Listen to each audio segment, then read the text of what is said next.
Tong Podcast. Halo, salam jumpa di Tong Podcast. Hari ini bersama saya Reva dan sudah kedatangan tamu istimewa nih jauh-jauh dari Manokwari.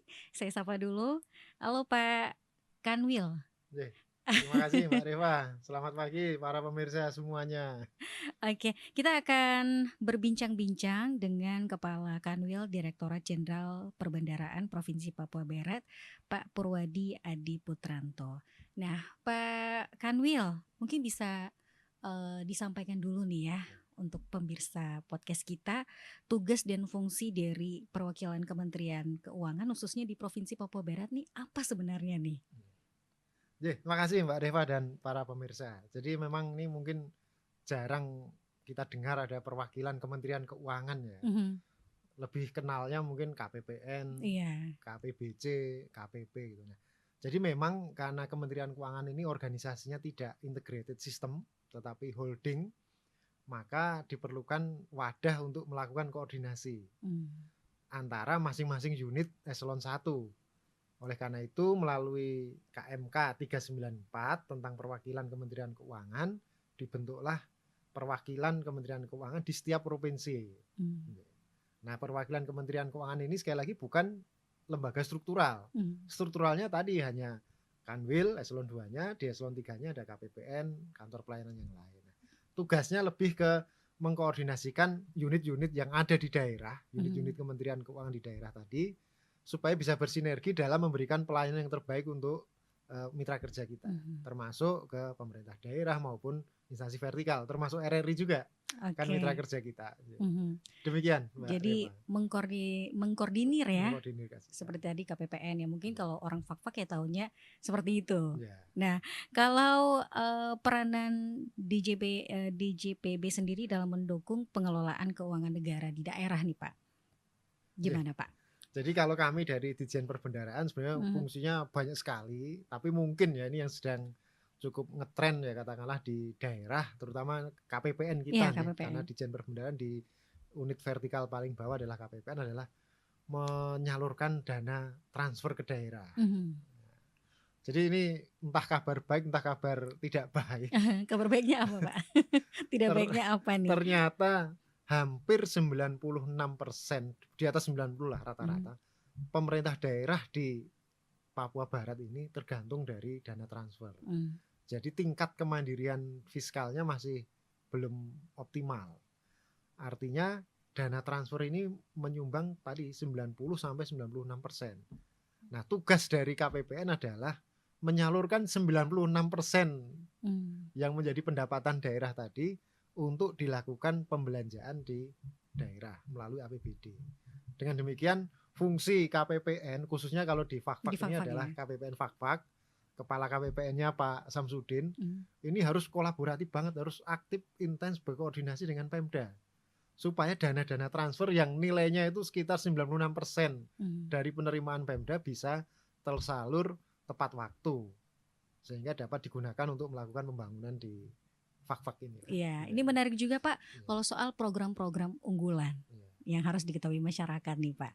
Apa saja nih Pak program unggulan? Kalau program unggulan sebenarnya banyak, tapi mungkin yang kemarin pernah kita sukseskan ya. Semua kita laksanakan kolaborasi juga dengan RRI tentunya kan. Publikasi dari RRI adalah pembinaan UMKM. Nah, pembinaan UMKM ini banyak bentuknya. Kami dari Kementerian Keuangan 1, perwakilan Kementerian Keuangan Papua Barat itu sudah melaksanakan beberapa kegiatan, misalnya sertifikasi halal, itu kami berikan pendampingan. Karena sekarang kan sebenarnya ketentuannya adalah diupayakan semua produk yang kita konsumsi itu ada kepastian halal, lah, jaminan halalnya. Nah, ini kebetulan pelaku UMKM itu mendapatkan fasilitas untuk melakukan self-declare istilahnya. Kalau usaha besar itu akan melalui proses yang cukup panjang dan biayanya cukup tinggi. Tapi pemerintah memberi kebijakan untuk pelaku UMKM itu silahkan skemanya namanya self-declare, menyatakan bahwa produk kita ini dibuat dari ini, dari bahan-bahan yang halal, sehingga tidak perlu melakukan pengujian, dilakukan pengujian cukup panjang. Dan biayanya Ini kabar baiknya nih tadi kan ada kabar baik. Kabar baiknya untuk skema UMKM yang self declare ini biayanya di cover atau ditanggung oleh APBN. Jadi UMKM tidak dipungut biaya. Itu kabar baiknya Pak kabar baiknya. Nah kabar baik berikutnya kan yang kemarin sudah kita lakukan. Kita kemarin melakukan Basar UMKM di Fakfak yang merupakan program unggulan Kementerian Keuangan. Bisa menarik pengunjung sekitar hampir 2.000. Luar biasa ya. 2.000 orang ya. Ini muncul semua orang Fakfak ya. Iya. Saya terus terang kemarin itu takut tuh tahun kemarin. Ini kalau ada kerusuhan gimana ini? Tapi alhamdulillah lancar. Alhamdulillah Pak. Lancar. Benar saya was-was itu. Apa kita tutup, kita hentikan, kita tidak boleh masuk lagi. Pengunjung datang terus. Saya khawatir ya. Ternyata alhamdulillah ya aman ya.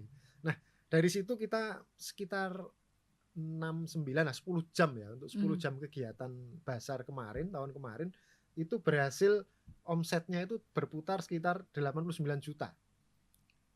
89 ya. Juta. Dengan melibatkan UMKM di Fakfak sekitar 20 UMKM dan juga beberapa BUMN antara lain Bulog ya. Bulog dan juga RRI juga meliput ya, mempublikasikan. Kemudian juga perbankan. Iya. Yang menarik juga itu kampanye Go Green juga ya Go Pak Green, ya. Iya. Ini yang memang digalakan juga ketika itu. Nah kalau yang menarik juga tentang pendanaan nih untuk UMKM Pak. Nah ini pendanaan UMKM kebetulan kemarin waktu Basar ada sedikit sosialisasi ya. UMKM kita ini memang kendalanya ada 2 sih sebenarnya. Adalah pendanaan dan pemasaran. Kalau pemasaran sudah kita bantu kemarin dengan melalui Basar ya. Karena memang UMKM kita perlu dikenalkan ya, supaya pasarnya terbuka. Nah, yang pendanaan ini menarik Mbak Reva. Kami dari pemerintah ini sudah menyediakan skema UMI, pembiayaan ultramikro. Kalau KUR kredit usaha rakyat ini sudah terkenal lah ya. Ke perbankan, ke Bank Papua, BRI, Mandiri atau BNI. Dengan bunga yang cukup ringan karena mendapatkan subsidi. Tapi tidak semua UMKM kita ini punya akses ke perbankan. Karena mungkin jaminan segala macam nggak persyaratannya punya persyaratannya. Nah, oleh karena itu pemerintah membantu. Daripada UMKM kita ini masuk ke jerat rentenir, mohon maaf ya. Karena kalau rentenir itu sampai 300%, saya pernah baca. Itu diberikan itu tadi program namanya pembiayaan ultramikro. UMI itu tadi UMI, kita singkat UMI ya, pembiayaan UMI. Nah, pembiayaan UMI ini dananya berasal dari APBN. Dikelola oleh Badan Layanan Umum BLU, Pusat Investasi Pemerintah atau PIP. Nah, di daerah yang menyalurkan adalah bisa Pegadaian, bisa PMN, Permodalan Nasional Madani, bisa juga koperasi yang sudah bekerja sama dengan PIP. Nah nanti para pemirsa RRI yang tertarik yang tertarik, yang pengen ngambil pembiayaan ultramikro dengan plafon maksimal 20 juta, silahkan datang ke Pegadaian. Jangan ke KPPN. Kalau konsultasi nggak apa-apa. Kalau konsultasi nggak apa-apa ke KPPN. Tapi uangnya nggak ada. Nanti sama KPPN akan dibantu kok. Kemana nanti harus ke Pegadaian atau ke PMN atau ke koperasi. Jadi lebih jelasnya ke Pegadaian atau penyalurnya. Penyalurnya. Seperti itu. Nah, yang menarik juga apa nih yang membedakan dengan KUR tadi misalnya Pak? Yang pertama tentunya tadi jaminan ya. Jaminan, kalau KUR pasti perbankan akan minta jaminan. Nah, kalau ultramikro ini ya karena kita memang niatnya untuk membantu UMKM yang dari jeratan rentenir ya ini relatif tidak ada jaminan. Yang kedua plafon, yang kalau KUR bisa sampai 300-500 juta, bisa tergantung bank.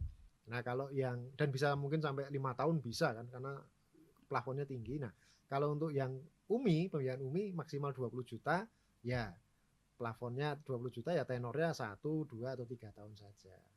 Nah dengan bunga kalau yang KUR sekitar 6-12%, kalau pembiayaan ultramikro ya sekitar 24%. Nah satu kelebihan dari pembiayaan ultramikro ini ada pendampingan. Ada pendampingan. Kalau KUR UMI perbankan hanya menyalurkan selesai. Kalau UMI ini ada pendampingan dari penyalur tadi untuk memastikan tidak macet. Usahanya berlanjut ya UMKM-nya ya. Temanya adalah pemberdayaan. UMKM. Tidak semata-mata memberikan pembiayaan, tapi pemberdayaan. Ini nih yang membedakan. Ini yang membedakan. Nah mungkin yang terakhir Pak, program yang bersinggungan nih dengan pendidikan, mungkin anak-anak sekolah yang harus diketahui juga tentunya oleh masyarakat, Pak. Jadi gini Mbak Reva, ini di Fakfak atau di Papua ini mungkin kurang sosialisasi ya. Kami mohon maaf juga, kita kurang sosialisasi. Nah, mungkin lewat sesi ini kami menyampaikan bahwa pemerintah itu punya beasiswa atau program beasiswa LPDP, Lembaga Pengelola Dana Pendidikan. Ini uangnya dari APBN juga. APBN juga. Jadi Bu Menteri Keuangan, ini beliau visioner sekali, itu berpikiran bahwa 20% dana APBN kan untuk pendidikan, sesuai amanat Undang-Undang Dasar. Nah, ini sebagian kita ambil, kita serahkan ke LPDP tadi.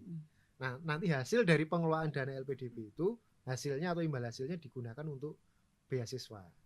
Tapi hanya khusus S2 dan S3. Jadi teman-teman, adik-adik, saudara-saudara yang pengen melanjutkan S2 atau S3 bisa ke dalam negeri, atau bisa ke luar negeri juga, bisa juga. Silahkan ikut beasiswa LDP. Dibuka websitenya, ketik aja di Google LPDP, pasti akan muncul. Muncul sih itu segala persyaratan, kemudian kampus-kampus atau universitas yang menerima. Ya tentunya yang terbaik Pak ya. Yang terbaik, karena LPDP tidak mau mengirimkan mahasiswa ke universitas yang gak jelas. Pasti universitas top. Top ya, agar menghasilkan yang berkualitas juga. Berkualitas juga. Dalam dan luar negeri. Luar biasa. Jadi untuk para pemirsa podcast kita yang ingin memanfaatkan ini, bisa langsung buka websitenya. Ya, itulah tadi program-program dari Kanwil Kemenko ya, Papua Barat terkait dengan UMKM yang sudah sukses di tahun kemarin. Semoga kedepannya juga berlanjut terus Pak. Amin. Ya. Dan juga ada program LPDP yang bisa dimanfaatkan masyarakat. Ya, terima kasih Pak sudah berbincang-bincang asik ya, dan bisa memberikan informasi juga kepada masyarakat tentunya. Sampai di sini kebersamaan kita di Tong Podcast. Sudah? Terima kasih Pak. Terima kasih Pak Reva.